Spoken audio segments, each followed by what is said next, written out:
नमस्कार, आप सभी का स्वागत है एनडीटीवी राजस्थान पर और मैं हूं आपके साथ शुभेंदु सिंह और रुक कर रहे हैं बड़ी खबर का। डॉक्टर बिश्नोई की मौत से जुड़ी ये बड़ी जानकारी मिल रही है, जहां डॉक्टर बिश्नोई की मौत को लेकर जयपुर में धरना चल रहा है। परिजनों के साथ जनप्रतिनिधि भी इस वक्त धरने पर बैठे हैं और परिजनों के साथ हनुमान बेनीवाल हैं और इस दौरान एचओडी के खिलाफ कार्रवाई की मांग की जा रही है। 13 जून को राकेश बिश्नोई ने खुदकुशी की थी। विभागाध्यक्ष पर प्रताड़ित करने का आरोप लगाया था और उसके बाद से ही परिवार के लोग, गांव के लोग सब इकट्ठा होकर के इस मामले में इंसाफ की मांग कर रहे हैं, कार्रवाई की मांग कर रहे हैं। और अब इसमें राजनीतिक तौर पर जो प्रतिनिधि हैं वो भी इसमें साथ दे रहे हैं और हनुमान बेनीवाल इस दौरान परिवार के साथ धरने पर मौजूद हैं। 13 जून को राकेश बिश्नोई ने खुदकुशी की थी और सवाल उठाए थे, विभागाध्यक्ष पर प्रताड़ित करने का आरोप लगाया था। डॉक्टर बिश्नोई की मौत को लेकर के जयपुर में इस वक्त धरना चल रहा है। परिजनों के साथ जनप्रतिनिधि भी धरने पर बैठे हुए हैं और परिजनों के साथ धरने पर इस वक्त हनुमान बेनीवाल मौजूद हैं। एचओडी के खिलाफ कार्रवाई की मांग है और यह मांग अब तेज होती हुई दिखाई दे रही है, क्योंकि जो विभाग के अध्यक्ष हैं उस पर प्रताड़ित करने का आरोप लग रहा है। डॉक्टर बिश्नोई की मौत को लेकर के जयपुर में इससे पहले भी धरना चल रहा था, लेकिन अब एक बार फिर से धरना जारी है और इस दौरान परिजनों के साथ धरने पर हनुमान बेनीवाल अब बैठे हुए हैं। वो भी पहुंचे हैं, अपना समर्थन दिया है और एचओडी के खिलाफ कार्रवाई की मांग को लेकर के अब ये जो धरना है वो तेज हो चुका है। विभागाध्यक्ष पर प्रताड़ित करने का आरोप लग रहा है और ऐसे में डॉक्टर बिश्नोई की मौत को लेकर के जो धरना है वो फिलहाल जारी है। आप ग्रामीण इसमें साथ दे रहे हैं, जनप्रतिनिधि भी इसमें जो है अपना समर्थन देते हुए दिखाई दे रहे हैं। हनुमान बेनीवाल भी इस धरने पर पहुंचे हैं और परिवार के लोगों के साथ धरने पर बैठे हुए हैं। 13 जून को राकेश बिश्नोई की मौत हुई थी और उसके बाद से ही उनकी मौत को लेकर के बड़ा सवाल उठा था। विभागाध्यक्ष पर जो है दबाव बनाने का आरोप था और इसीलिए यह मांग की जा रही है कि उस विभागाध्यक्ष के खिलाफ कार्रवाई की जाए। एचओडी के खिलाफ कार्रवाई की मांग अब उठ रही है, लेकिन सवाल ये कि क्या आगे कार्रवाई इस मामले पर होती हुई दिखाई देगी। विभागाध्यक्ष पर प्रताड़ित करने का आरोप था, तो क्या ऐसे में सख्ती के साथ इस मामले को लेकर कार्रवाई इस मामले पर की जाएगी। इस पर सभी की नजरें आकर के टिक गई हैं, क्योंकि परिवार के लोग और ग्रामीण पिछले काफी समय से लगातार अपनी मांग रख रहे हैं, प्रदर्शन कर रहे हैं, धरना दे रहे हैं, लेकिन क्या उनकी बातों पर सुनवाई होती है, उनकी मांगों पर सुनवाई होती है, इस पर सभी की नजरें हैं। लेकिन वहीं दूसरी तरफ आपको बता दें कि लगातार इस मामले पर जो जनप्रतिनिधि हैं वो भी अपना साथ समर्थन देते हुए दिखाई दे रहे हैं। हनुमान बेनीवाल इस वक्त धरने पर पहुंचे हैं। ये तस्वीरें भी अब सामने आई हैं। जब डॉक्टर की मौत को लेकर के जब सवाल उठे तो डॉक्टर बिश्नोई की मौत को लेकर के जो धरना है वो लगातार चल रहा है और डॉक्टर बिश्नोई की मौत को लेकर राजस्थान सरकार से न्याय की मांग की जा रही है। हत्यारे एचओडी को गिरफ्तार किया जाए, ये इस दौरान पोस्टर लगाए गए हैं और इसी के साथ ये धरना भी लगातार चल रहा है। वीरेंद्र हमारे संवाददाता जुड़ गए हैं। वीरेंद्र, बताइए क्या जानकारी है। बिल्कुल, देखिए आपको बताना चाहूँगा कि जो राकेश बिश्नोई है उनकी आत्महत्या का मामला है वो लगातार तूल पकड़ता हुआ दिखाई दे रहा है और हम इस वक्त धरना स्थल पर मौजूद है।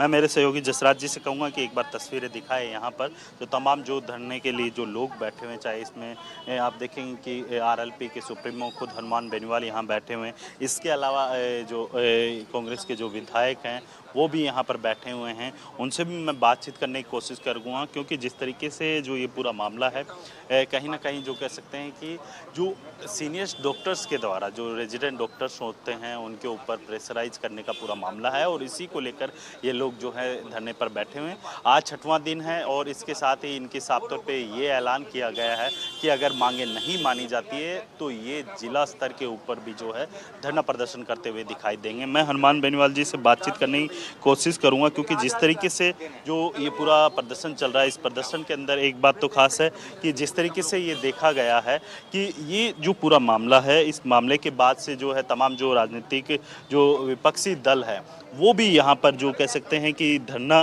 देते हुए दिखाई दे रहे हैं। हनुमान जी, आज 6वां दिन है, लगातार जो है आप लोग धरने पर बैठे हुए हैं। सरकार की तरफ से कोई भी जो कह सकते हैं कि आपको कोई देखिए, सरकार को कौन चला रहा है ये तो आपको भी पता नहीं, हमारे को भी नहीं पता। आप भी पूछते रहते और हम भी पता करते रहते हैं। जो सरकार 7, 8, 10 जगह से चले, किसकी पर्ची कब चल जाए, जिस तरह लॉटरी के अंदर अंक खुलते हैं उसी तरह पर्ची खुलती है कि आज इसकी पर्ची चलेगी, कल उसकी पर्ची चलेगी। ये पर्ची सरकार है, ये साबित कर दिया इन्होंने 1.5 साल के अंदर। जिस तरह थूथू हुई है मुख्यमंत्री जी की और इस सरकार की, इतनी हो नहीं सकती। पूरी बीजेपी में भारी असंतोष है। जिस तरह अभी आरएस मेंस के एग्जाम को आगे बढ़ाने की बात को लेकर 2 मुख्यमंत्री, प्रदेश अध्यक्ष, 40 विधायक, सांसद और मंत्री सड़कों पर आ गए और एक मंत्री तो रात को बच्चों को इकट्ठा करके और वहाँ उनको बोला मैं वापस आ रहा हूँ, अभी तक वापस नहीं गए। तो बच्चे ढूंढ रहे हो मंत्री जी चले कहाँ गए। ऐसी स्थिति उन मंत्रियों को जवाब क्या दे। तो ये संवेदनहीन सरकार है। आज हम इंतजार करेंगे। परिजनों की अगर मांग नहीं मानी, एक बार उसको तुरंत निलंबित करे, एचओडी को, उसको गिरफ्तार करे और मरता जो हमारे बच्चा इनको नौकरी दें और इनका मुआवजा दें। ये और दोबारा ऐसी घटनाओं की पुनरावृत्ति नहीं हो। कोई हाई पावर कमेटी इस पूरे मामले की जांच करे। ये प्रमुख मुद्दे हमारे। आज हम वेट करेंगे, कल हम कूच करेंगे। कल हम वेट नहीं करेंगे। कहाँ के लिए? भजनलाल आवास की तरफ, भजनलाल का जो आवास है उधर ही करेंगे कूच। अब रास्ता ये भी हो सकता है, ये भी हो सकता है, लेकिन कल हम यहाँ बैठ के इंतजार नहीं करेंगे। बिल्कुल, देखिए यहाँ पे जो बिश्नोई महासभा है उसके राष्ट्रीय अध्यक्ष भी हैं, उनसे भी बातचीत करने की कोशिश करूँगा।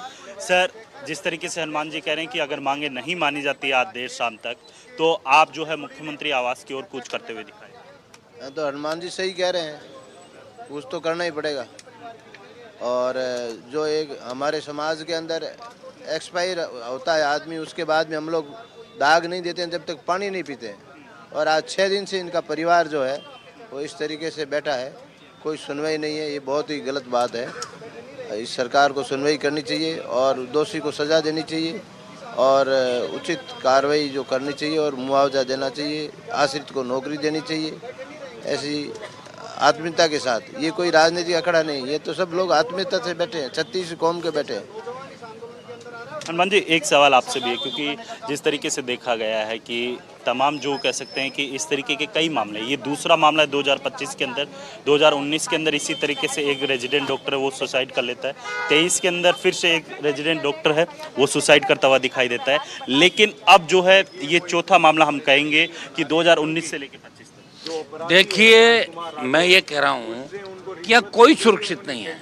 आप रेजिडेंट डॉक्टर की बात कर रहे हैं, आईसीयू के अंदर मरीज सुरक्षित नहीं। राजस्थान में आईसीयू में एक महिला के साथ रेप हो जाए, एम्बुलेंस में रेप हो जाए, थाने में रेप हो जाए, यहाँ कोई सुरक्षित नहीं। कौन, ये तो शाम को घर लौट जाए वही ठीक है। महिला अपराध में 1 नंबर पे आ गया राजस्थान। गैंगवार की घटनाएं, AK-47 आपको 2 खुलेआम मिली और जो AK-47 लेके घूम रहा है उसकी फोटो में कई नेताओं के साथ भी दिख रही थी। हमने देखी कई फोटो कई नेताओं के साथ थी। तो दुर्भाग्य इस बात का कि नेता ही जो यहाँ गैंगस्टर बने हुए, कई नेता ही अपराधियों को संरक्षण दे रहे हैं राजस्थान के अंदर। ये घटनाएं पिछले 20 साल से शुरू हुई। जब वसुंधरा जी की सरकार आई थी तब जाति आधारित राजनीति राजस्थान में चालू हुई। पहले चाहे भैरू सिंह जी थे या अन्य लोग थे, जाति के नाम पे वोट नहीं मांगे जाते थे। ये जाति का काम, जातिवाद ज्यादा 2003 से ही शुरू हुआ। तेरी जाति है, मेरी है। एक जाति नहीं, एक आदमी अपनी 15 जाति बता देता है कि मैं उसकी समधन, उसकी बहू, उसकी बहन, इसकी ये, और लोग वोट देते जाते हैं। तो अब ये लोग कम समझेंगे, लोग समझेंगे जब भी राजस्थान का भला होगा। नहीं तो इसी तरह हमारे जैसे लोगों को सड़कों पे जीवन चला जाएगा और मजे लेने वाले ले जाएंगे। मैं आपको बता दूं। बिल्कुल, मेरे साथ अभिमन्यु भी है, उनसे भी बातचीत करूंगा। अभिमन्यु, आप खुद एक जनप्रतिनिधि हैं। जिस तरीके से हनुमान जी ने कहा कि अगर परिजनों की मांगे नहीं मानी जाती है तो आप जो है सीएम हाउस का घेराव करते हुए दिखे। देखो, बिल्कुल निश्चित रूप से सीएम हाउस का घेराव नौजवानों की तरफ से किया जाएगा। जिस तरीके से 5 दिन से आप हालात देख रहे हो, सरकार का कोई अधिकारी, कोई मंत्री, कोई विधायक बातचीत करने के लिए तैयार नहीं है इस पीड़ित परिवार से। और ये पीड़ित परिवार 5 दिन से न्याय की गुहार सरकार से कर रहा है। आखिर कब तक नई बड़ा आंदोलन, चाहे राज्य के अंदर बहुत से नौजवानों के द्वारा हर जिले के अंदर मंत्री हो, मुख्यमंत्री हो, उसका घेराव करने का काम नौजवान करेंगे। बिल्कुल, देखिए जिस तरीके से चेतावनी दी गई है उसमें साफ तौर पे ये है कि अगर कल आज शाम तक अगर सुनवाई नहीं की जाती है, परिजनों की जो मांगे हैं उन पर सुनवाई नहीं होती है, तो इसको लेकर तमाम जो नेता हैं, जो कह सकते हैं कि जो प्रतिनिधि हैं, वो लोग भी जो कह सकते हैं कि जो जिस तरीके से आपने देखा होगा कि जनप्रतिनिधि हैं वो यहाँ पर पहुँचे हुए हैं, लगातार जो समर्थन यहाँ पर करते हुए दिखाई दे रहे हैं। और उनका साफ तौर पर यही कहना है कि अगर मुख्यमंत्री या फिर जो सरकार की तरफ से अगर इनकी मांगों को अमल में नहीं लाया जाता है तो कल वो जो है इसको पूरे मामले को लेकर मुख्यमंत्री आवास का घेराव करेंगे और इसके लिए उन्हें चाहे कह सकते हैं कि जो कानून है उसको तोड़ना पड़े या फिर जो कह सकते हैं कि अपनी जो मांग होती है उस मांग को लेकर वो सड़क पर उतरते हुए दिखाई देंगे। जी जाहिर तौर पर ये जो कुछ मांगे हैं वो फिलहाल दिखाई दे रही हैं। बहुत शुक्रिया आप वीरेंद्र इस पर जानकारी देने के लिए, आपने बातचीत की। लेकिन ये डॉक्टर बिश्नोई की आत्महत्या का